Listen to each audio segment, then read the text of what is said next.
Well, hello there and a warm welcome to the home of independent, fearless and credible journalism. Tonight on Joy News Prime, Ghana to be the cleanest city in Africa by the end of 2020. Did government achieve this?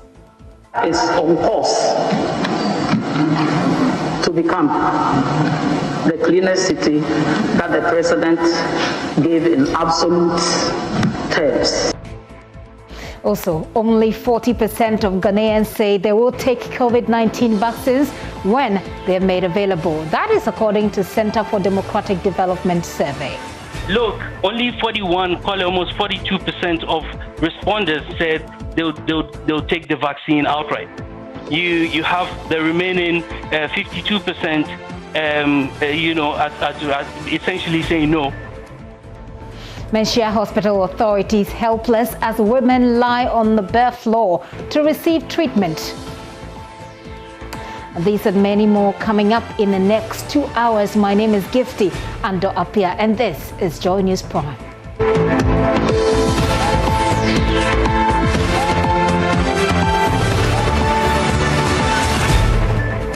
Now, Minister Designate for Sanitation and Water Resources, Cecilia Abnadapa, says the government's promise to make Accra the cleanest city in Africa is still on course. The issue of Accra's cleanliness has become a subject of debate after President Akufo-Addo made that pledge in 2017. On April 24, 2017, His Excellency the President of the Republic promised to make Accra the cleanest city in Africa. Almost 4 years into this promise, Honorable Nominee, can we say, or can you say, that Accra today is the cleanest city in Africa? Mr. Chairman, Accra is on course to become the cleanest city that the president gave in absolute terms. I think we are on course, looking at what we started doing and what I continue from my colleague. Well, that was when she took her turn at the Appointments Committee today. The former Bantama MP said the government has rolled out a series of interventions, including the provision of toilet facilities to 33,000 households, among others, to achieve its target. She said this when she appeared earlier today. Accra is on course to become the cleanest city that the president gave in absolute terms.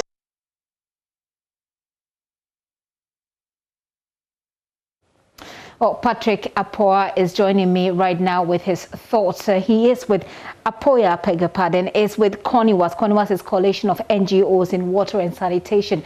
And Ms. Apoya is joining me with his thoughts so far on the minister's responses, particularly on sanitation. Hello, Ms. Apoya. Yes. Ms. Apoya, Thank you. Good evening. Great. Good evening. It's good to have you. Now, I'd like to take your thoughts. If you would listen to us on the television and not on the phone. Is with CONIWAS. CONIWAS is called NGO. We're certainly having a feedback there. That's not helping us at all, but we'll try and raise him back. We're talking about the sanitation minister designate and the fact that she says government expectation to make Accra, the cleanest city in Africa, is still on course. Well, she insists that the pledge to keep Accra clean has not been lost on this administration. Solution to our waste is to make sure we incinerate our waste, we recycle our waste, we do material recovery, and also do other. I always say that waste is wealth. It depends on how it is tackled. I have met those who do the sorting. They recover materials from there. And then those that are not easily recycled, we need to put them somewhere for the long-term incineration and make sure we recover as much as we can before that process.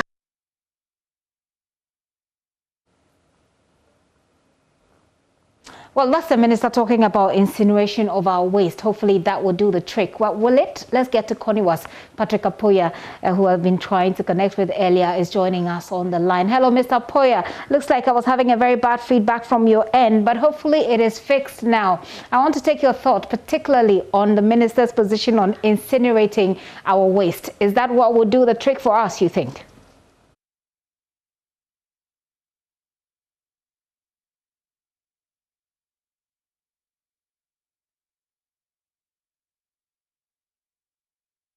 If you would listen to us on the Zoom rather than on the TV, it'll be easier. Can you hear me?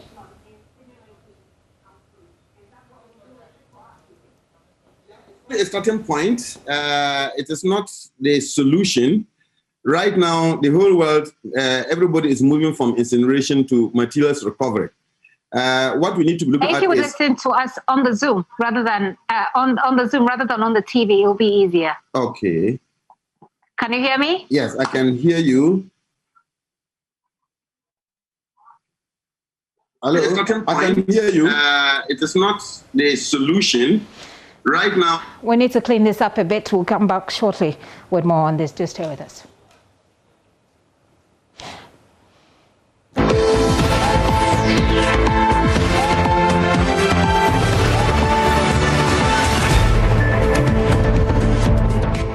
You're welcome back. Sincere apologies for that one. Let me take you back to the vetting. The Minister-designate for Public Enterprises, Joseph Kudjo, is promising a good time for public enterprises if he is approved by Parliament to head the ministry. Responding to questions from members of Parliament's Appointment Committee, Mr. Kudjo noted that his focus for the ministry will be to deal with the challenges of high losses and indebtedness of state enterprises, and he says he'll turn them around. Problems envisaged that this office will help overcome will be the current high losses the state-owned enterprises are. The current high losses the state-owned enterprises are suffering, the indebtedness that they are having, and low productivity, low efficiency, weak governance structures, and fragmentation of state oversight. Those are the problems the creation of this ministry will overcome, because it will be the focus for coordination of government policy and government oversight through SIGA of the state-owned enterprises. Joseph Kudjo also noted that they will embark on a blend of acquisition of enterprises and, in some instances, privatizing state enterprises where necessary. According to him, some state enterprises, although not performing so well, are needed to provide services across the nation for citizens. Lessons that can be drawn, Mr. Chairman, is that if we keep holding on to these defunct state-owned enterprises like the Aboso Glass Factory, which is having an asset sitting there, Tomato Factory up north, which is also having an asset, and a lot of them, about 48 defunct assets. If we hold on to them, we don't gain anything, but if we divest of government ownership in them, whether part privatization or full privatization, we get them to join the assets in the economy that are productive and creating jobs and adding to prosperity of the nation. Thank you, Chairman. Minister-designate for Public Enterprises there. Well, a Bank of Ghana report of the financial sector implicated Daily Capital Microfinance, a microfinance that he had majority shares in, also for not paying SNIT contributions of employees. When asked about this, he responded that he was initially unaware of this and rectified it subsequently.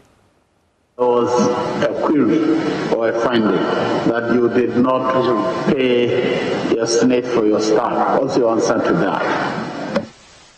Okay, in that respect, I'm not the one not paying, but management. It came to my notice, and as a shareholder who sees their report, and I invested money in it for them to pay. So they did. When it came to your notice, what action did you take as shareholders? Sorry, I didn't hear. When it came to your notice that your management had not been paying for the SNET contribution for your staff, what action did the shareholders take in that respect?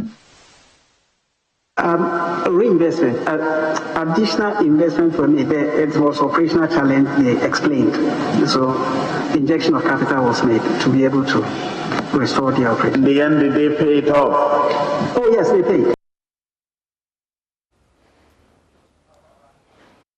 So Joseph Kujo was being vetted for the position of private or public enterprise ministry. Well, early on, there were some disagreements as to whether or not the creation of that particular ministry in itself was legally bad, which led to a suspension of the vetting for a good few minutes. We want to go back to the vetting of the water resources, sanitation and water resources minister designates. We want to explore the issue of incineration once again with CONIWA's Coalition of NGOs in Water and Sanitation. We'll try this once again with Mr. Apoya. Mr. Apoya, hopefully this is cleaned up a bit more. You were telling me about the incineration idea and how you thought it wasn't really the most outstanding choice or option for us. Actually, it is not an option for waste disposal nowadays. We should be talking about materials recovery facilities, which the ministry started very well in 2017-2018. And despite it comes with some cost, it is a way that you can manage your waste sustainably without affecting the environment. At the same time, actually getting some resources that you can turn to wealth in as much as you are trying to dispose. So we should be moving away from incineration to materials recovery at this moment of our development. To what extent would you say CONIWAS has been in engagement with the ministry, for especially on the basis of that promise made to us in 2017? Has there been frequent engagement that could have helped us perform better? Yes, I will admit that there has been some significant engagement with the ministry. The tanker department, the tanker directorates have had open doors to the coalition. And the coalition also initiates programs that they invite them to come and give explanation, which they honor. It is just a question of getting the building blocks in place. The ministry has not yet been able to put up all the building blocks that are required to actually drive the president's agenda of a clean Accra to the next level. Okay. Their basic constraint is the budget that they get. You cannot achieve anything from the national budget. The budget as it comes is very inadequate for them. The Minister of Finance doesn't seem to be listening to them. And unless we get the National Sanitation Authority in place and the National Sanitation Fund in place to give them the dedicated budget and to get a broader mobilization of all stakeholders as enshrined in the Interministerial Committee on Sanitation, we will not be able to deliver on the President's promise to make Accra the cleanest city in Africa. On that score, how do you assess our ability to achieve this? We've obviously gone beyond the 2020 targets that the President perhaps had, but on the score of all that you have said, how do you assess our ability to achieve it going forward?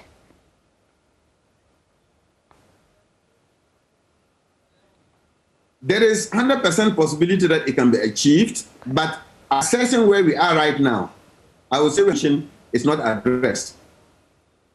And so, finally, what would you say we need, apart from the incineration bits which you have addressed, going forward, what are the things that we need?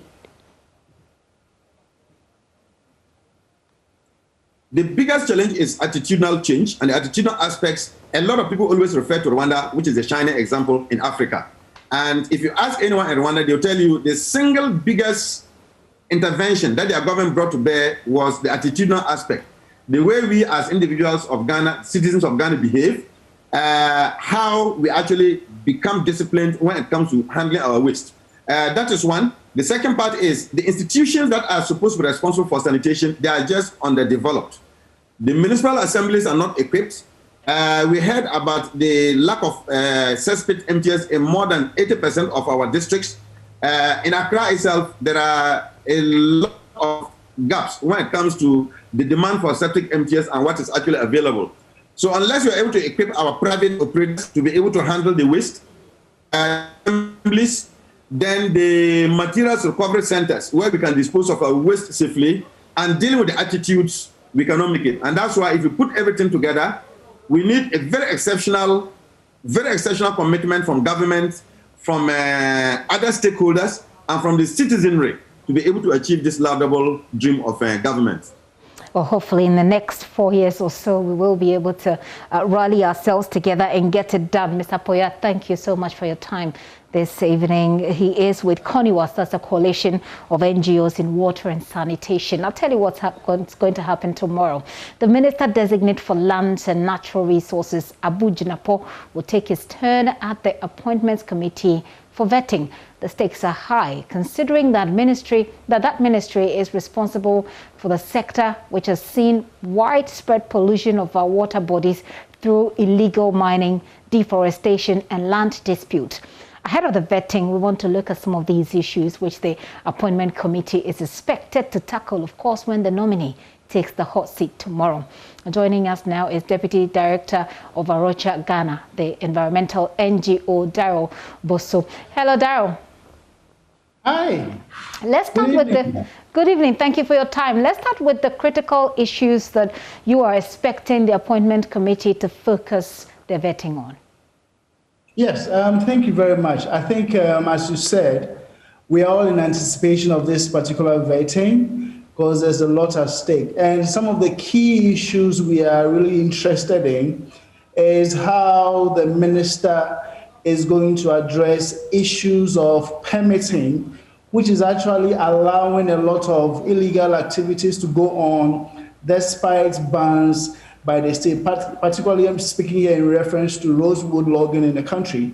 I recall the previous administration, I would say the same government, but the previous term, they indicated their commitment to sanitize the forestry sector by addressing issues of the permitting system. But this has still not been addressed and is still pending. So we're expecting the vetting committee to put these questions forward to the minister designate on how this can be dealt with. Again, Galamsey issues are still very big on the issue for Ghana. It's a plague, it's a menace. It is destroying our rivers and also our forest reserves. We are keen to see how the new minister is going to act based on what we have already seen, put in place new mechanisms, new strategies, new approaches. If there's a need for new instruments to be put in place, how that is also going to be done. Then again, we are also keen to look at how the new minister is going to respond to our campaign on securing Atiwa Forest against bauxite mining.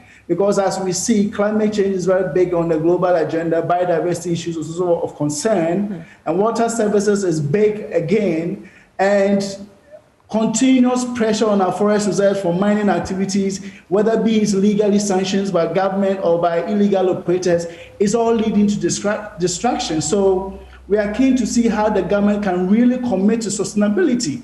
We've signed on to several international conventions where we have committed to protecting forests, to securing biodiversity, but when it comes to the actions that really matter, we don't see that at play. So we're also keen to see how the new minister is going to ensure there's policy harmonization between what we say we will do and what actually gets done by the political actors who drive a lot of these policies. So these are some of the issues that we are really keen on seeing.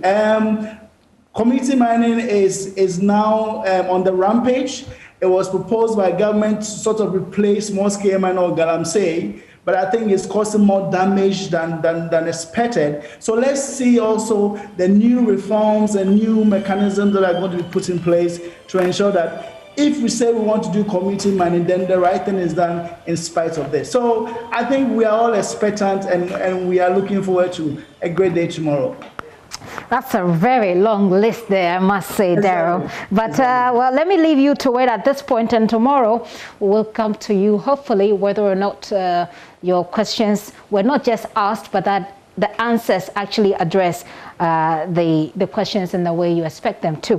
Thank you very much. Daryl Bosu is with the Rocha, Ghana. They have been on a campaign for a Tiwa forest, and they're hoping that it will feature strongly tomorrow. Now, away from vetting, recent weeks have seen public concern over videos showing mothers sleeping on the bare floor at one of Kumasi's major health centers. The Menchia Government Hospital currently has a number of fresh beds and mattresses stored outside the ward, but no space to place them. Management says the facility urgently needs an amount of 820,000 Ghana cedis to expand the maternity ward to meet the huge maternal needs of over 20 communities in the Ashanti region and beyond. Love FM's Rasta Sasari Donko took a tour of the hospital's maternity ward. Here is his report. System serious. Patients lying on the bare floor. This video, shot in late 2019, documents the huge congestion at the maternity ward of the Menchia Hospital.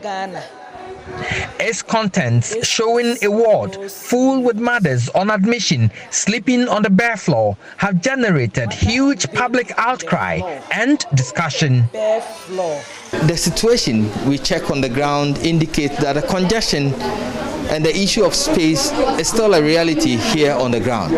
These maternity wards, the largest the size of an office canteen, hold a maximum of 9 beds each. They are all full most of the time, with mothers either expecting or delivered of their babies. The Menchia Hospital supervised 3,876 deliveries in 2020 with an antenatal attendance of 43,444.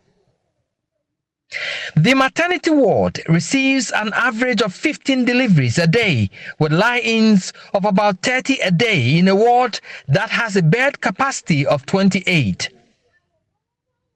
Some mothers who have just delivered have to share this small space with pregnant women who are in labor due to lack of space.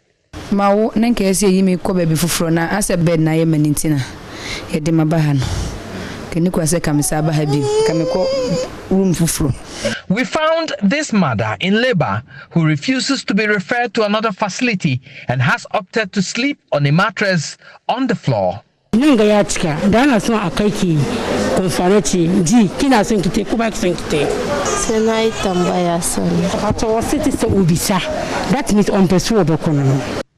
Nurse manager Rosemary Sapon, public health nurse Martha Danso, head of the maternity ward Hawa Isifu, shared their frustration on the ward. On a normal day, the place is so congested with patients coming for admission, sitting outside waiting for them to be admitted, whilst we are in with so many of them.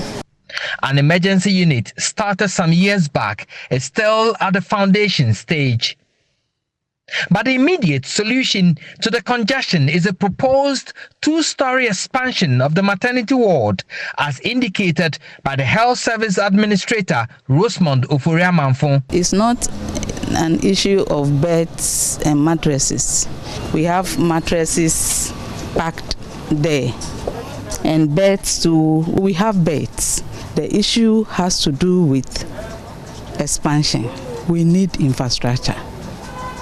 If not the huge type, at least that small drawing that we've done, we can demolish this wooden structure for that building expansion to take this space as early as possible, because the congestion is taking a toll on the facility. After our tour of the Menchia Government Hospital, it has become clear that they have an issue of congestion which is urgent and need immediate fix. Now, the hospital itself has allocated land for expansion temporarily to solve the problem. It will take 820,000 Ghana cedis to take the hospital out of the doldrums for now. Reporting for Joy News, Erastus Asaredonko, Kumasi.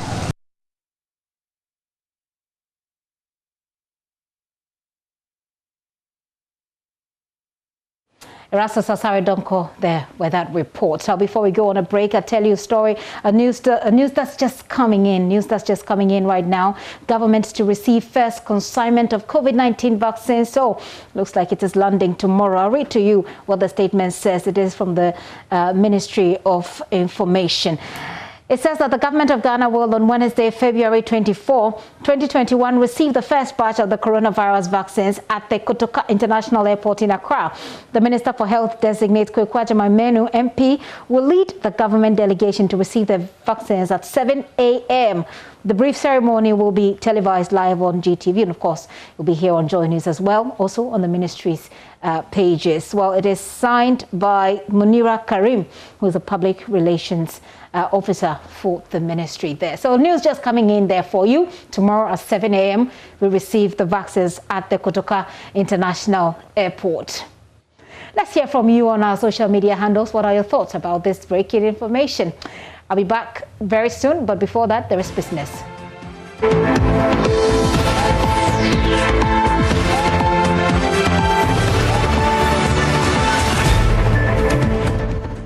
Hello, you're welcome to Business. I'm Charles Aite, the president of the Ghana Institution of Engineers. Engineer Leslie Alex I says that scrapping the aviation ministry will have dire financial and investment consequences for Ghana's aviation sector. President Akufo-Addo has realigned special purpose ministries under his first tenure, including the aviation ministry, because according to him, they have served the purposes for which they were created. By speaking to Joy Business, Engineer I said that the realignment of the aviation ministry could be counterproductive to the growth of the aviation sector. The two things that may be necessary. You either go back and create the aviation ministry, or you have a desk office in the office of the president. And the person to lead that should be, because the president has to bulldoze his way around and get things done. The person has to be of ministerial status. That is how he can get things done. So I believe that is a way out, but it all depends on, it's a decision of the president. How he thinks this can be best done. It has to be done, because we can't wait. You see, the danger is because of the way the system is. Anybody that picks up this idea, because we have competitors like Cote d'Ivoire, we have Nigeria. If La Cote d'Ivoire picks it up, that's it. I mean, in this business, it's the first to cross the finish line that gets the prize. Because if it becomes business as usual, let's think about it, let's refer this, and then the world will not be waiting for us. So it just needs someone to take a bold step. Meanwhile, aviation expert Sean Mendes says that having a separate ministry for aviation does not guarantee solutions to challenges facing the sector. Something that that Ghana may look at. A compromise may be to have a deputy minister focused on aviation under a larger umbrella like transport, or as under the office of the president or something similar. It would give aviation both the attention it would need as a sector to promote development, as well as a bigger tent for policy making and budget.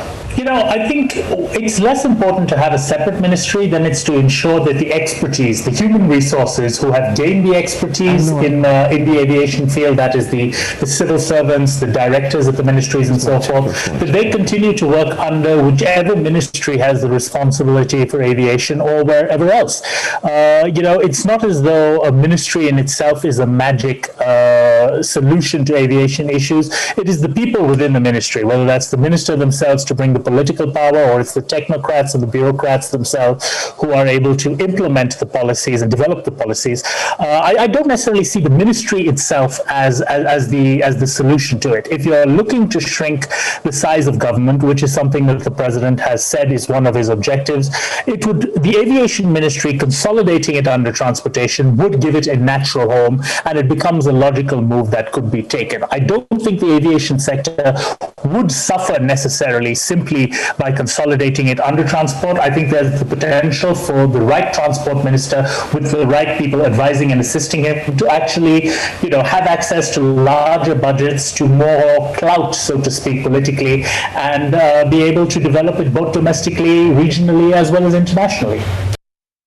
From the aviation industry, among 8 selected top sub-Saharan countries, Ghana was ranked 2nd in extent of electrification, but 7th in existence of paved roads. Charles Nixon Yeboah has been looking through the World Bank rankings and tells us more. So the data from World Bank indicates that Ghana is actually ranked 2nd as far as electrification rate is concerned among 8 sub-Saharan African nations. The nation trails South Africa, but if you look at the electrification rate of 84%, it means the nation is doing very well. In terms of urban electrification rate, the nation is actually ranked 1st, 95% as far as the figure is concerned. But the most worrying aspect has to do with power outages, and that is what the World Bank ranked the nation worst as far as the 8 sub-Saharan African nations are concerned. This tells us that policymakers must do more in terms of keeping the lights on. Doomsor is really a major concern as far as the data from the World Bank cited by Joy Business stipulate. On the other hand, paved road construction is also a major issue for the nation. We are ranked 7th among these 8 nations. The 8 nations include South Africa, Nigeria, Uganda, Ethiopia. But if you look at these nations, Ghana should have done better. Perhaps South Africa and Nigeria would have been better than us because they are actually the first 2 biggest nations as far as gross domestic product or the economic size of nations in Africa is concerned. So paved road construction, Ghana is not doing well at all. So policymakers will have to re-strategize. They have to reposition their strategies going forward to ensure that we have a lot of paved road and also improve road from the hinterland to the urban centers. This would facilitate foodstuffs from the hinterlands to the market and also help reduce prices and subsequently trigger in lower inflation. That'll be it for business. I'm Charles Aite.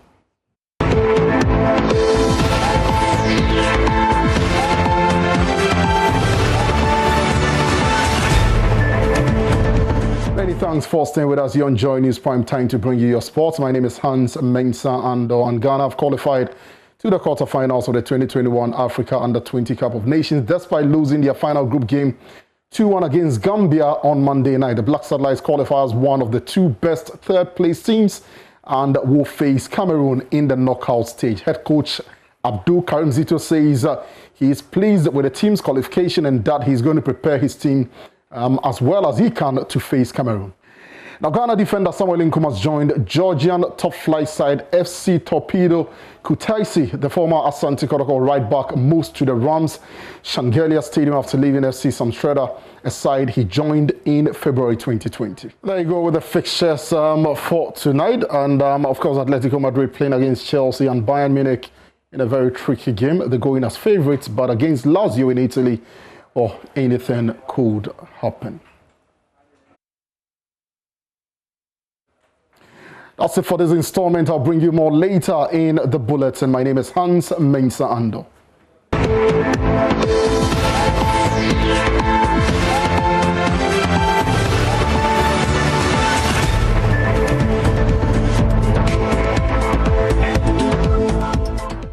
Of course, when you hear that beat, you know that Becky is here in the studio with Showbiz. Becky, what's going on? Well, everything is going on. Dancehall is going on. 7 years ago, Gifty, there was Shatawale and Samini. It was a big, beef in the industry. Yeah. We heard, songs like Scatter Bad Mind and all that. Today, something else started. Tell me about it. It started with Samini with this tweet. Let me read it for you, David. If you have the tweet, just put it there for us. Okay. So Samini says, the living fool measures the success of a man by the size of a swimming pool face. Living proof of the fact that depths of minds differ. A beneficiary always feels wisest until the benefactor becomes woke. Remember, I did it all by myself without, quote, Nam one, and no one is my dawn.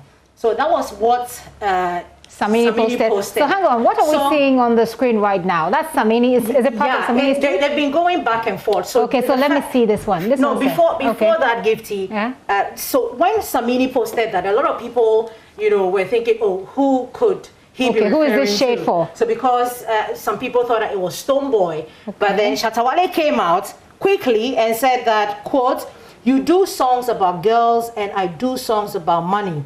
No, you bore. They diss somebody father, Nam one. I start buying houses before I met Nam one. You start buying credits as MTN sign you.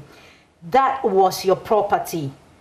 He tweeted. Okay. So that's the tweet right there. That's Shatawale's tweet. After this, then Samini. So they've been going back and forth, and Samini is saying that he's currently, cooling down inside WA. In that's upper West. Why is Upper West? Yes. Yeah, and so when he comes back on Friday, we should expect a diss song to Shatawale. Let me also remind you, Gifted, that Popcorn, all the way from Jamaica, has weighed into this particular beef. Everybody is, talking about. Okay, well, it looks like people. I mean, a few days ago, I heard people saying it's been a while since we had any beef to chew on. Yeah. So here comes the beef. Big one, of course, and you know. But are you sure they didn't plan it?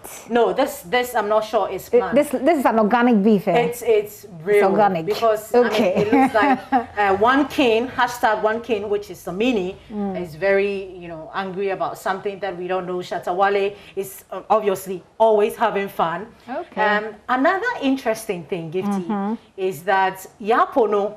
Okay. A few weeks, no, I think just a few days ago, he was having a banter with Shatawale on how they should, beef because the industry is slow.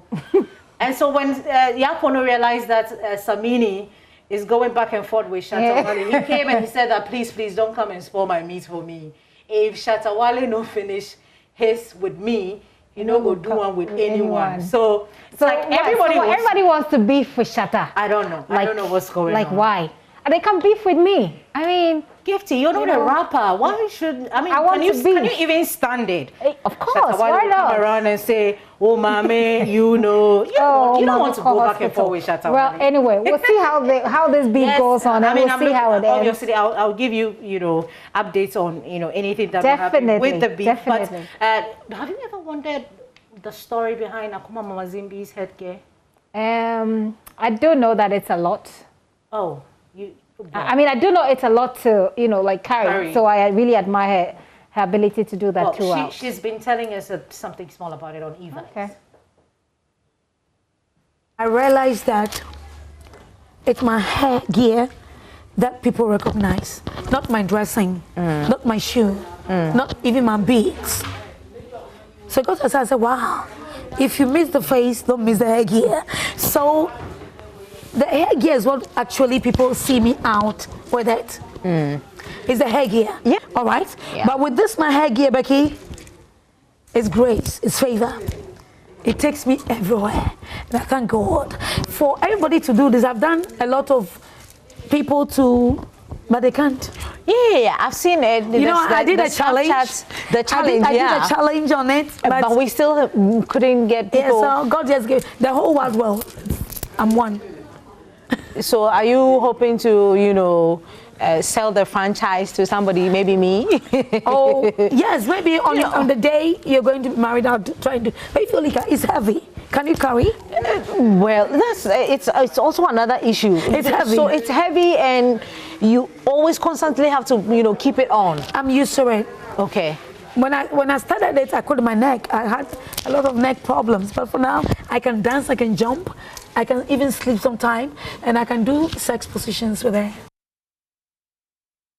So that was Mama Zimbi, Gifty. Do you want me to say something? Oh no. Okay. Apparently, she used to put her phone in the headgear. Yeah. It's something. Does she still do it? No, she explained not too long ago that some people try to, steal her phone. So she won't put it there again. Okay. All right. Well, we'll see. Well, Becky, I guess that's it for today. Yes, that's all right it for this evening, Gifty. Hope to see you tomorrow. All right. I look forward to seeing you, darling. Take care.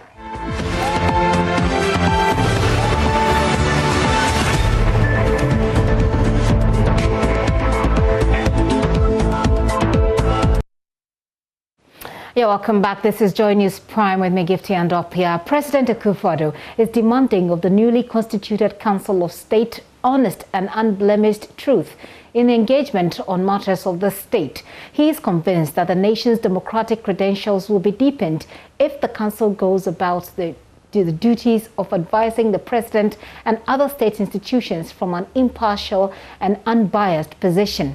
The 31-member council was sworn in as a primary advisory chamber for the president.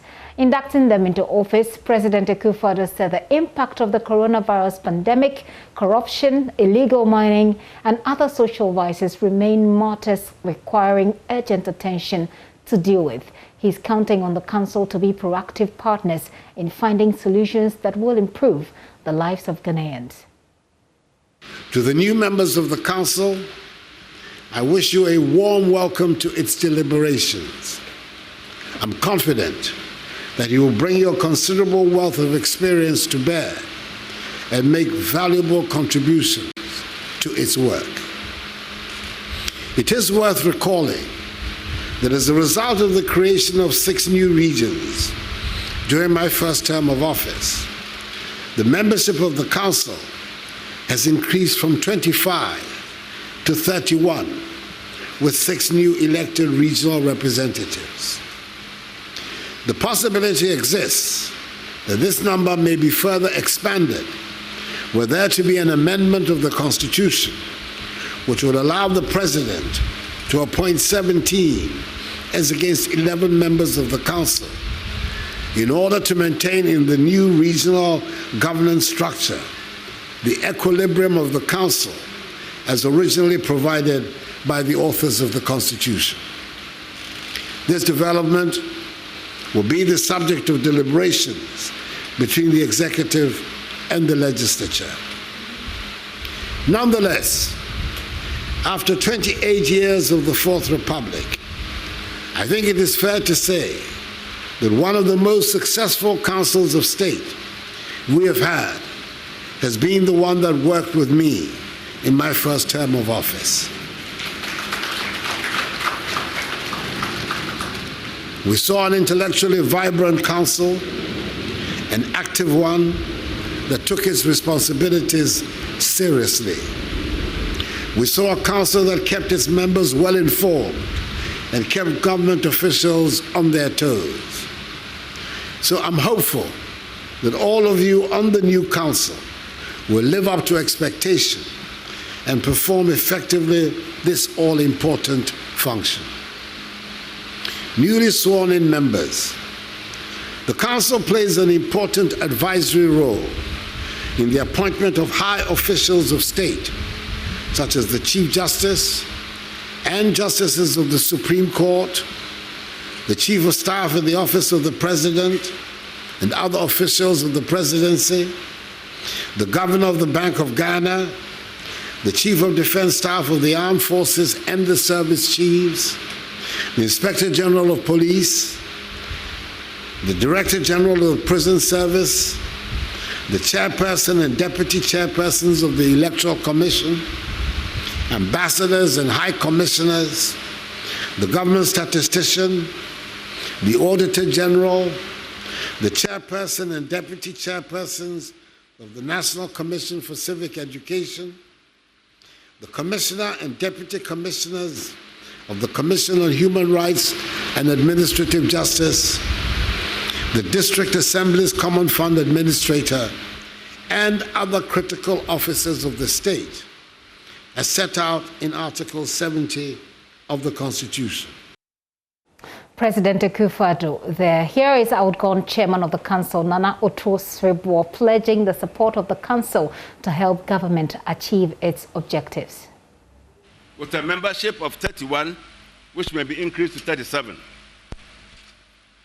Mr. President, the 8th Council of State will be the beneficiary of the re-engineering of the operations of the Council of State, which was initiated by the 7th Council of State and which culminated in the passage of the Council of State Act 2020, Act 1037, to which you graciously gave presidential assent on 23 December 2020. The Act provides for the establishment of a secretariat and other relevant structures for the attainment of the mandate of the Council.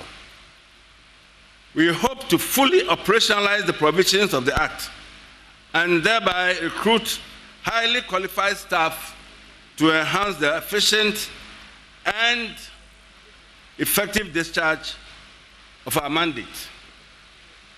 As we remarked, Mr. President, the wide variety of backgrounds, experiences, and competences represented on the 8th Council of State will surely enlarge our horizons, enrich our intellectual discourse, sharpen our national perspective, and give us increased focus to discharge the responsibilities assigned to us.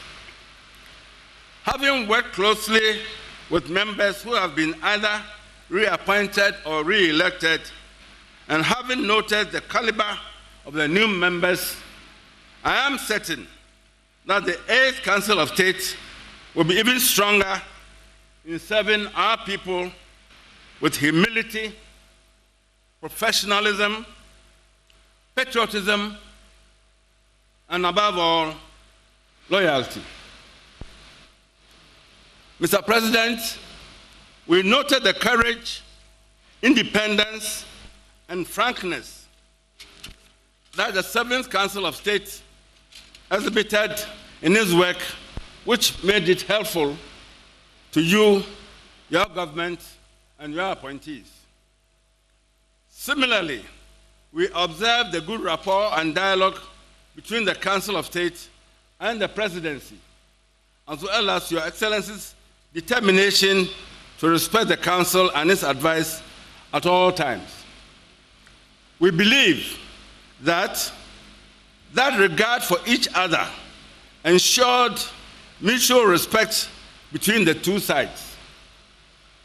We pray for such relationship to exist between the 8th Council of State and the Presidency. Be assured, Mr. President, of our commitment to give fair and sincere advice at all times. Nana Oto-Sribwa there is the outgone Chairman of the Council of State. The government of Ghana is expected to receive the first batch of the coronavirus vaccines at the Kotoka International Airport tomorrow at 7 a.m. A statement released by the Ministry of Information a short while ago indicated that the Minister of Health, or Minister for Health designate, Kweku Agyeman-Manu, will be leading the government delegation to receive the vaccines there, and that ceremony will be live here on Jaw News. But how ready are you to get the jabs? Well, only 41% of Ghanaians say they will take COVID-19 vaccines when they are made available. That is according to a study by the Center for Democratic Development, CDD Ghana. Also, an overwhelming majority of 92% said the decision to take the vaccine will be backed by science and data. It follows report of Ghana Health Service expecting to take delivery of more than 500,000 vaccines next week for the vaccinations. We're speaking at CDD Ghana's virtual roundtable discussion on COVID-19 vaccines, misconceptions and the way forward. CDD Fellow on Health, Dr. Edem Akpalu, explained that the country will fall short in achieving herd immunity after the vaccination. Hesitancy is essentially a delay in acceptance or refusal of vaccination. So if we use that very simple definition where we're saying hesitancy, vaccine hesitancy is okay, I'll wait, let's see, maybe 1,000 more people in Ghana or 2,000 people get vaccinated. I'll wait 2 months and see what happens, and then maybe I'll make a decision. Or outright, I don't want to participate in that. That's essentially what vaccine hesitancy is. And we did a straw poll, CDD did a straw poll to try to understand how people feel. Again, skewed sample size and convenience sampling, all of that. I get it, so the stats guys, please bear with us right now. Just trying to get an insight of how people feel. And in the top left corner of the deck, you could see that we're falling very short of the numbers that we need to even get us close to that community or herd immunity that Kwame briefly mentioned. If you look, only 41, almost 42% of respondents said they'll take the vaccine outright. You have the remaining 52%, at essentially saying no at this point. That is telling. But then the same group of respondents were asked the question again: what is it that would inform your decision to get vaccinated? That's the one in the bottom left of the deck. And all of them, I mean, pretty much the overwhelming majority, 93% nearly, said science and evidence. That's Dr. Edem Akpalu there. Our presidential advisor on health, Dr. Nsia Asare, said government is targeting various sources of vaccines in order to meet its target of vaccinating 20 million Ghanaians. Most of these vaccines, the countries are giving it emergency use authorization. Ghana has asked for the dossier from all the manufacturers. We are not going to use only one. Anywhere we will get vaccines to buy, we'll buy, because our target is to vaccinate over 20 million population. As the president said, President's vision is to give vaccination to almost every Ghanaian who needs it.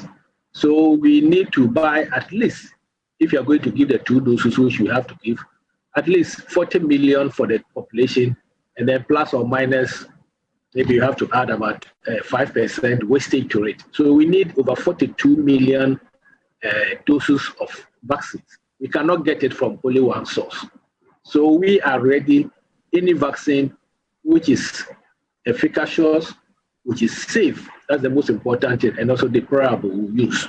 But as at today, I think we have received a 3rd dossier for either Sinovac or Sinopharm.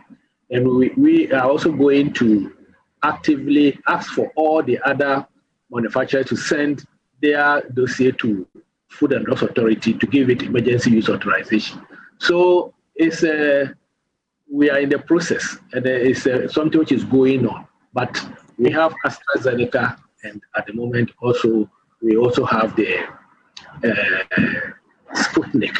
But I'm sure before the end of the week we will get it from the other sources. Especially, we know that we are also on COVAX, and I know that COVAX has given authorizations or the approval to Pfizer, Moderna, I think Johnson & Johnson and other vaccines. So we are going to ask for it. Dr. Nsia Asare advises the president on health. So AstraZeneca is coming tomorrow. Sputnik 5 is expected, as he said, later. And we're also having received doses from Sinovac or Sinopharm, as he said. Well, for Deputy NCCE Commissioner Kathleen Addy, they will commence education on the vaccination exercise next week.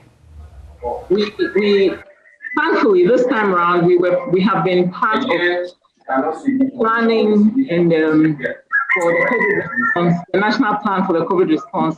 Thankfully, this time around, we have been part of that process from the beginning. And we have been working closely with the Ghana Health Service.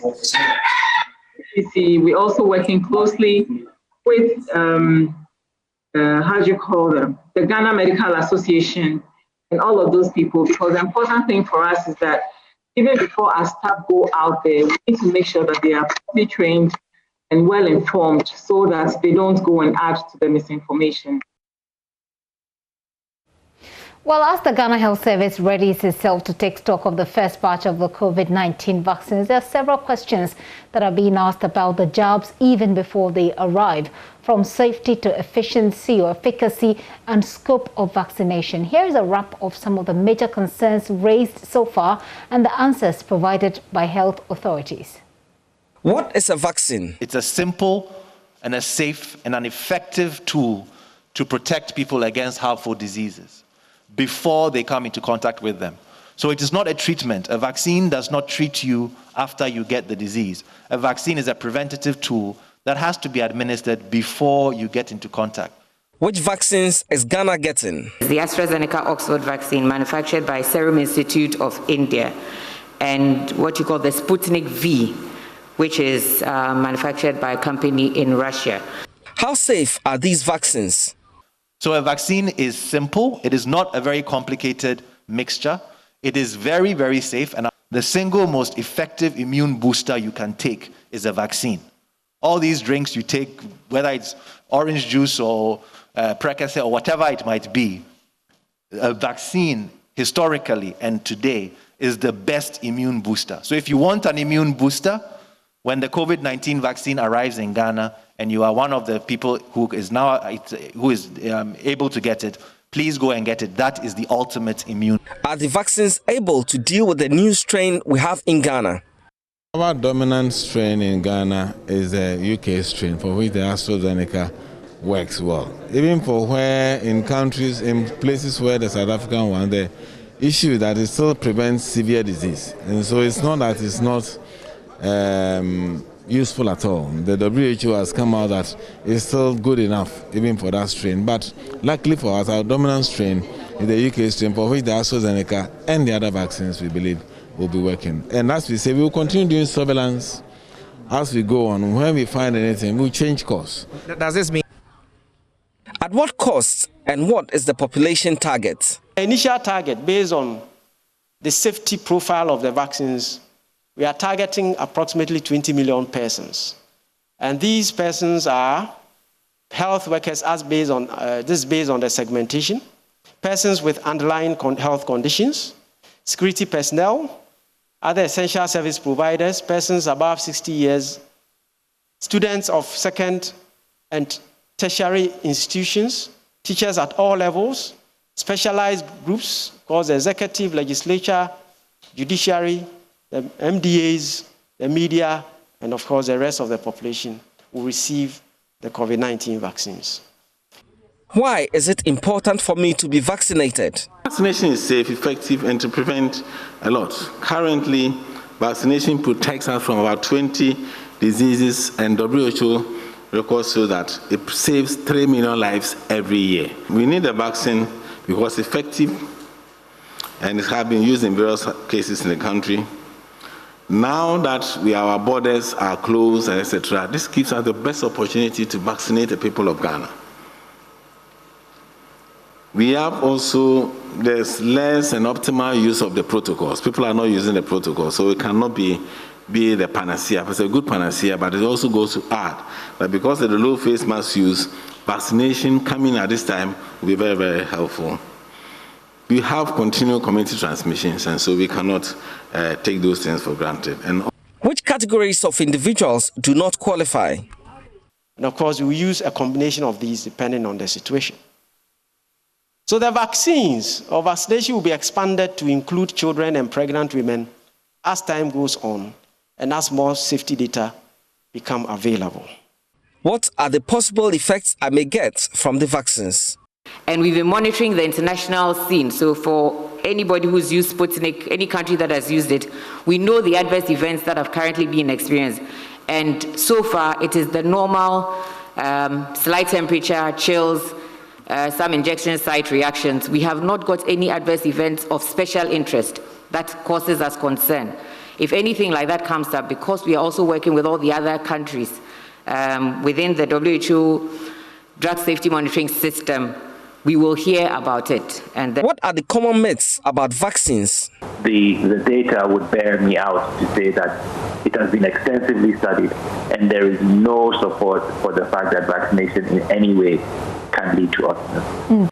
How much must I pay to be vaccinated? Vaccines in Ghana are wholly free, whether it's COVID, whether it's measles, they are not paid for.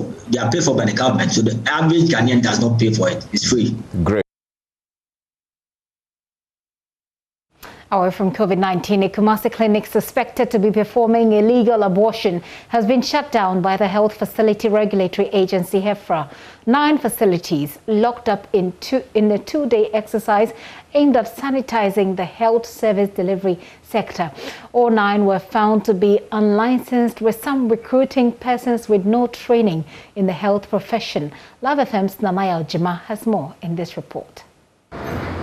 HEFRA, through its intelligence, picked information that the Lake Road Clinic conducted illegal abortions and other gynecologic procedures without the requisite licensing. Okay. They're doing medical procedures, so these are all here. At the time of the visit, the inspection team picked unhygienic and unregistered medical equipment used in surgical procedures. Personnel performing medical services were also unlicensed. Registrar for HEFRA, Dr. Philip Bano, led the operation. And when we went there, we saw several equipment that have been used. It seems they are being used, but it doesn't seem that they've been washed at all or clean. Some were quite dirty. We saw the operating table. We saw the shape that was in. We saw some of the utensils or some of the bowls these are quite good, something you may even find in your kitchen or worse. So those were the things, the reports we were getting. That is why we were drawn there. So we didn't meet allegedly the doctor that works there. So we don't know his standing, whether he's really a doctor or not. But the people that were picked, they did not have any license to say whether they are nurses or otherwise. And it could be that at the Mediscience Laboratory at Bantama, the owner of the facility claimed to have the necessary qualification to man the facility, but failed to provide documents. Mediscience Laboratory, and he actually has 2 different shops here at Bantama. So we went to the first one, asked for his certification. He assured that he has them here. So the team followed him to this place for the certification, including his license that allows him to operate as a professional in such a facility. Unfortunately, he couldn't provide such certification. So the place is being locked up and he will be picked up for further questioning and investigations. I have everything. So where is it? It's not here. Well, I said I traveled to Accra and what's in my bag? Okay, I was to go to the office and I couldn't meet them. So I came back and this is my bag. So do I bring the bag here? Initially down there you told us that it's here. But it's not found here. Osborne Diagnostics, Sonoscan Diagnostics Center and Focus Medical Diagnostics are among facilities shut down on the 2nd day of the exercise. Others include Crispat Hearing Center, De Castro Home Care and EchoScan Diagnostic Center. Dr. Bano explains the exercise has the goal of sanitizing the system and ensuring safety of the public. We have some interest in closing some people's businesses down. That is not our interest at all. In fact, we want to see more people attracted or engaged in the healthcare sector. We want more private competition or more private participation. But at the same time, we want to make sure that we adhere to quality standards. We want to promote quality. That's all it's about. You don't want to go and have a scan in a place where the place is unlicensed. You don't know what kind of equipment they are using. You don't even know the quality of the imaging they are giving to you and who is even doing the interpretation of the images that they capture. HEFRA was established in 2011 by the Health Institution and Facilities Act, Act 829, to license health facilities for the provision of public and private healthcare services.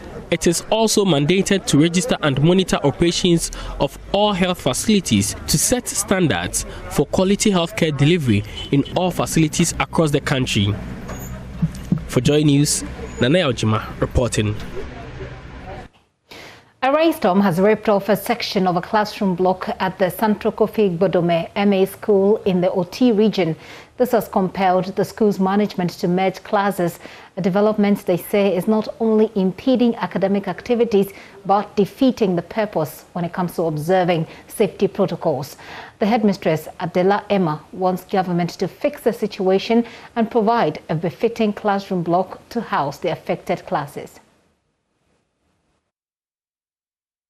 This age-old, dilapidated structure constructed by the community used to house basic 1, 2 and 3 classes of the Sandro Kofi Gbodome MA schools. Unfortunately, a rainstorm ripped off a section of the building and drenched teaching and learning materials.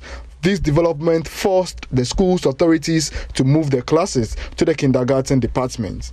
Due to inadequate space, Basic 2 and 3 had to be combined at the assembly premises, while Kindergarten 2 and Basic 1 are being accommodated in one of the classrooms. The headmistress of the school, Adela Emma, explained the situation has impeded academic activities. We have to combine KG2 with the P1 pupils. So you could imagine if one teacher is teaching, the attention of the other class will shift there. And then also, because of the sun under the trees, we have to combine P2 and P3 at the assembly ground for the KGs. So if one teacher is teaching, by all means, the attention of the other class will shift to what the other teacher is saying. So actually it's worrying. Teaching and learning is worrying us. We need people, philanthropists to come in for us, and then the government, the municipal assembly, they should quickly come and roof the buildings for us so that teaching and learning will be smooth. We are pleading on the government to do that first. The assembly member for Sandro Kofi Gbodome and Bume electoral area, Philip Adom, laments he is unable to report the incident to higher authorities for appropriate actions since the Sal Enclave has no administrative districts. So my worry as an assemblyman is the fact that we are in a pandemic, the COVID-19 is still lingering, and in as much as we need the space to actually space the children out, we are now having trouble trying to find a place for them. Like you saw, if you were here the other day, you would have seen that some of them were sitting under trees, and we had to even pack some into other classes, and it doesn't really look good. And also, my concern is the fact that you don't even know who to talk to, because here we are as an assembly member, we don't have an assembly. We've not been inaugurated because we do not have we do not have a district. We, the Guan, this is the problem we have as the Guan, proposed Guan district. So until otherwise the district comes to fruition and the assembly is fully functional, it's difficult to relay information to the appropriate authorities to take issues like this up.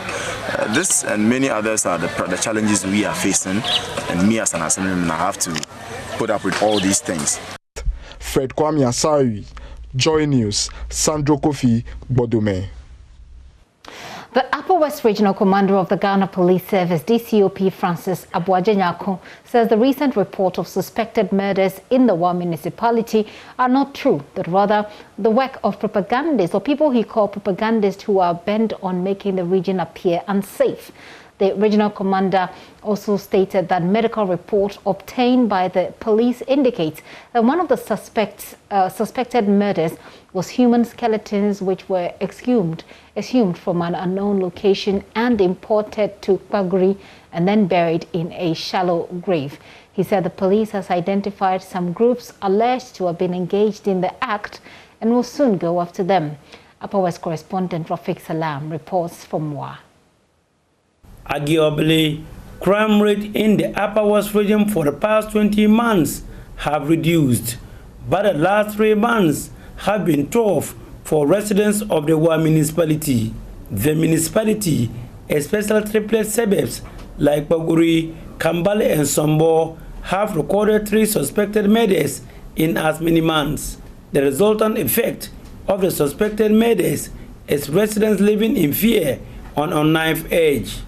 However, the Upper West Police Command, led by DCOP Francis Abojinyako, poo-poohed the reports of the suspected murder cases in the enclave, insisting that they are the works of propagandists calculated to smear death on his administration. From our perspective, we are believing that some propagandists and miscreants wants to create the impression that the system is not safe.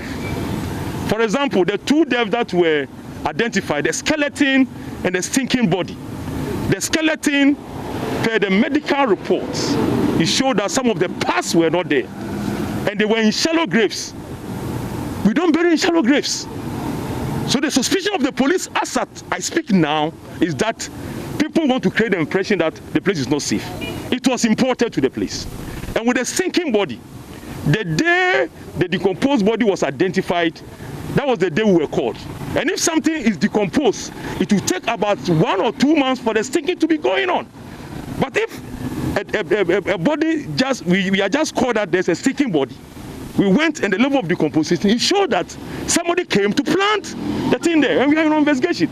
We have identified some groups, and we are moving on them, and we'll very soon come on them. Despite the seeming low confidence of the public on the police, the Upper West Regional Police Command assured the public that they are on top of the issues. See the highway robberies. It's down to total.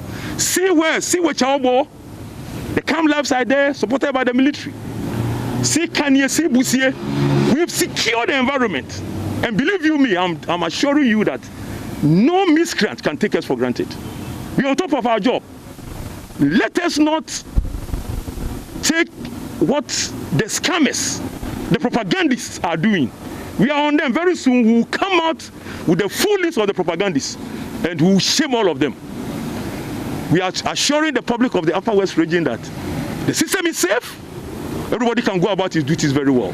The motorbike patrols are effective because we have zoned the region into 9 areas and they are almost everywhere. Meanwhile, the Church of Pentecost Ghana, in line with the church's vision, has donated a Nissan Navara pickup to the Upper West Police Command to help in combating crime in the region. The area head of Church of Pentecost Ghana, Apostle Daniel Ni Tetetaki, presented a vehicle estimated to cost an amount of 150,000 Ghana cedis to the command. And the vision is possessing the nations. That is promoting our values and principles of the kingdom.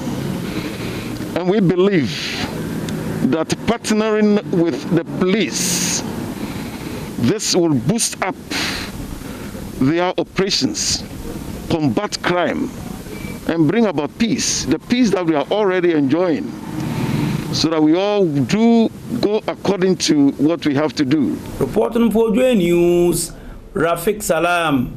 Wow. The Pentecost Church there with that intervention. Charles Aite is standing by with business to stay with us.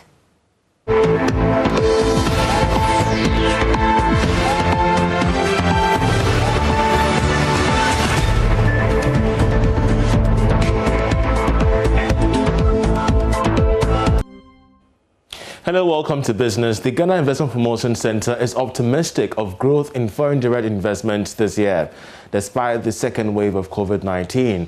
The Chief Executive, Yofi Grant, says that Ghana is the gateway to Africa and that is very much attractive to foreign investment. He spoke to Inshira Ado on Talking Business on Joy Prime. The truth of the matter is that lives and livelihoods have to be sustained. And as the president says, this too shall pass. And it's better that people reposition themselves to take advantage of the opportunities that are created by the pandemic.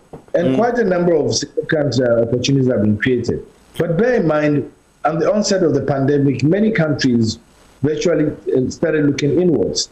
Monies that they should have used for, that could have been for investment, were used to sustain lives and livelihoods. And we did a fair bit. We even got some credit to support us. But if you look at the big economies, almost all of them had to borrow trillions and trillions of dollars to get their economies going. And that has dried up a fair bit of the foreign direct investment. But the truth of the matter is the opportunities remain. The opportunities remain, and many economies are now having to retool and reboot. And in retooling and reboot, they do require the resources. They do require some repositioning and looking at markets which are attractive. And the African market, especially through the AFCFTA, has become much more attractive. And Ghana, because of our Ghana Beyond Aid mantra and our Ghana Beyond Aid strategy, has also become attractive as a destination for foreign direct investment, because we are looking for partnerships and linkages. And I believe that going forward, the world will focus on partnerships and linkages and just not look inward, because this is a pandemic that you cannot solve in just one country. It requires a very concerted communal effort to solve it.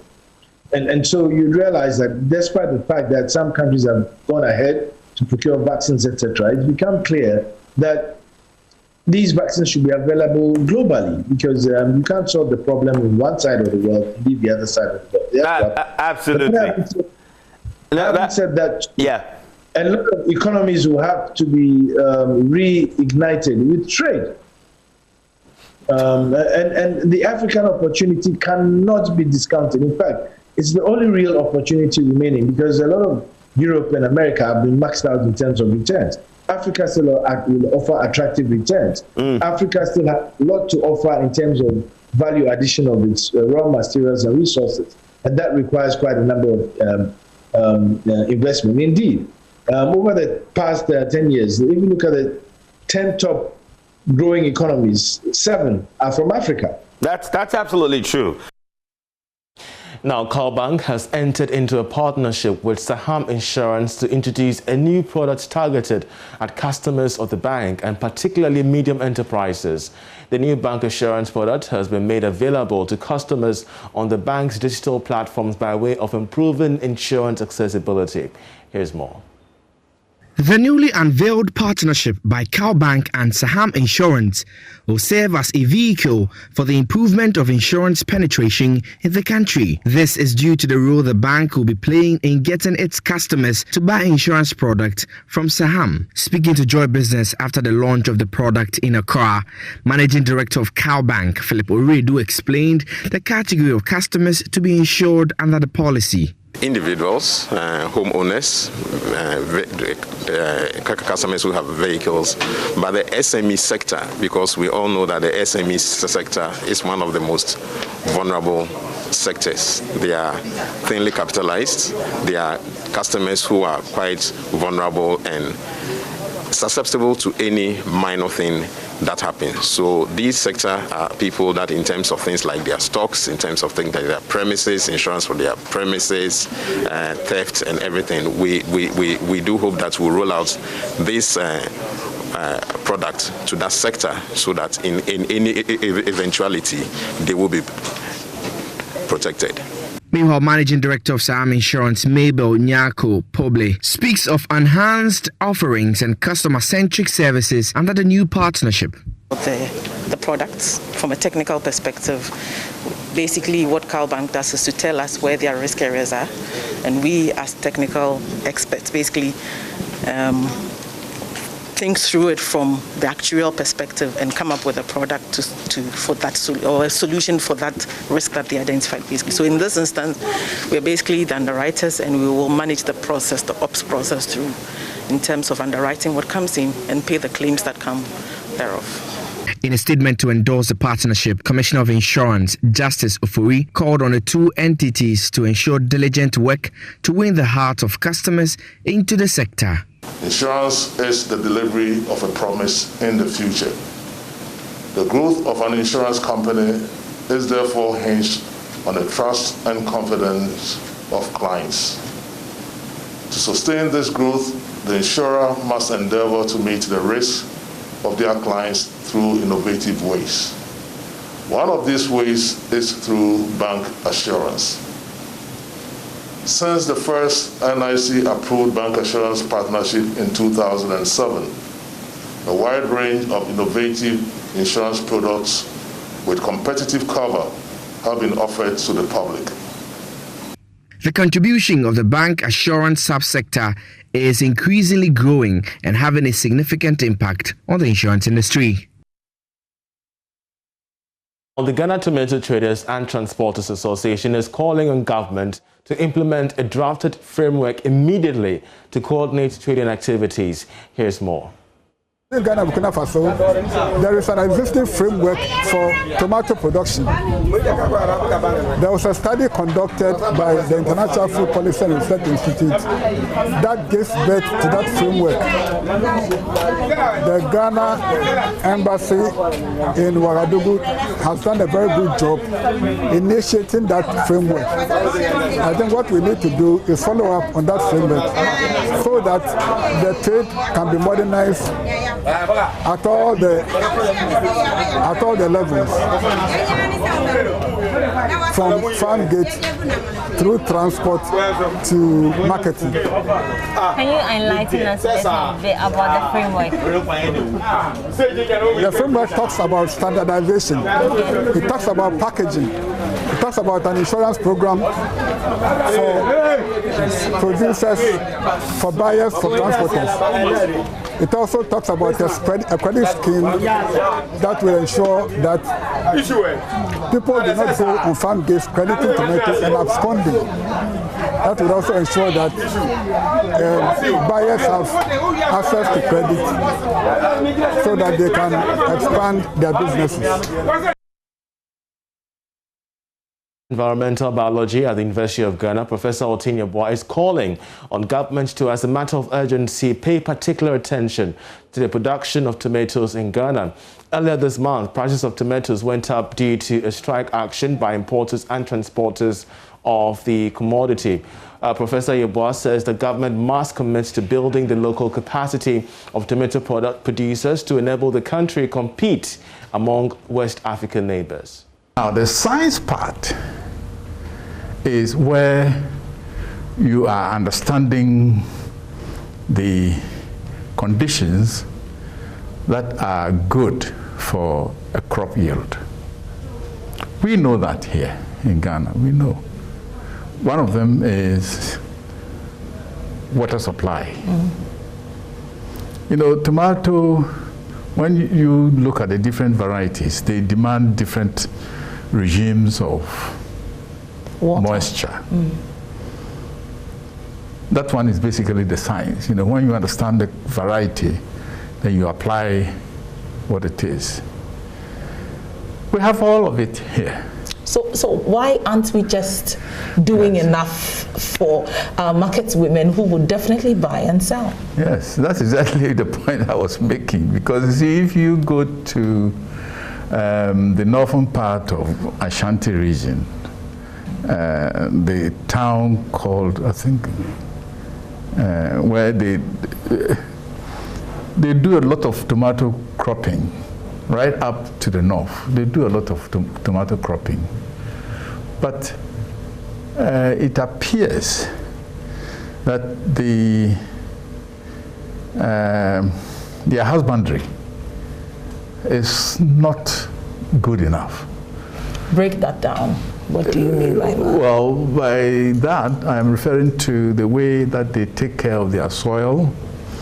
They take care of pests, because tomato has lots and lots of pests. And the way that they also take care of the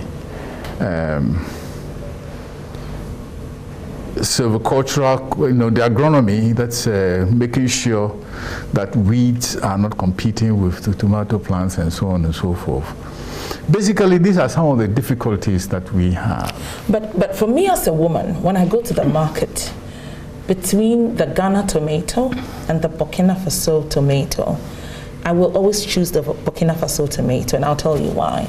It's meatier, it's less watery, and then also it doesn't have a biting effect.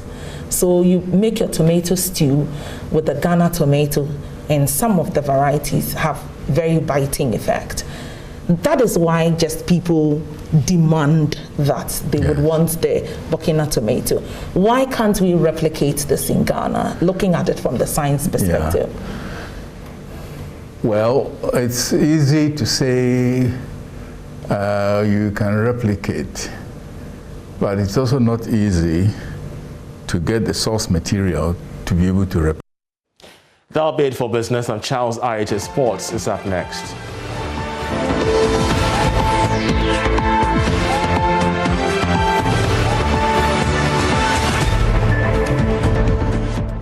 Many thanks for staying with us. Time to bring you the second installment of sports. My name is Hans Mensando, an assistant coach of Karela United. Stephen Abugri has opened up on his relationship with the head coach of the side, Augustine Evans Adote.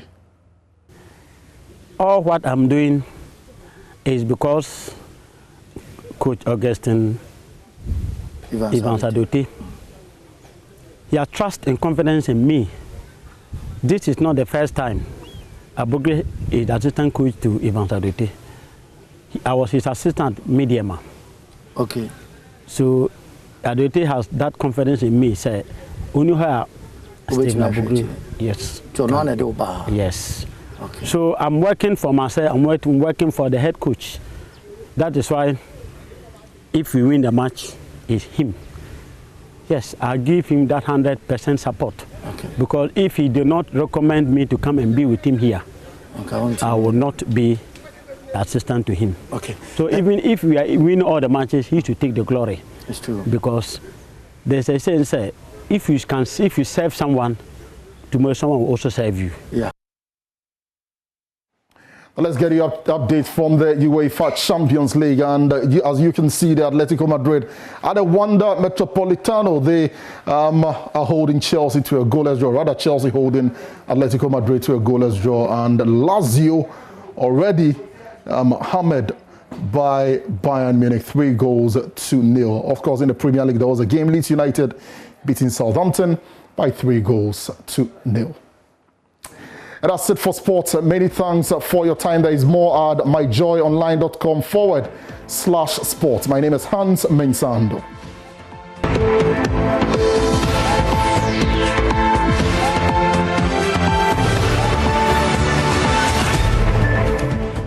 It's been a pleasure having you. Many thanks for your time.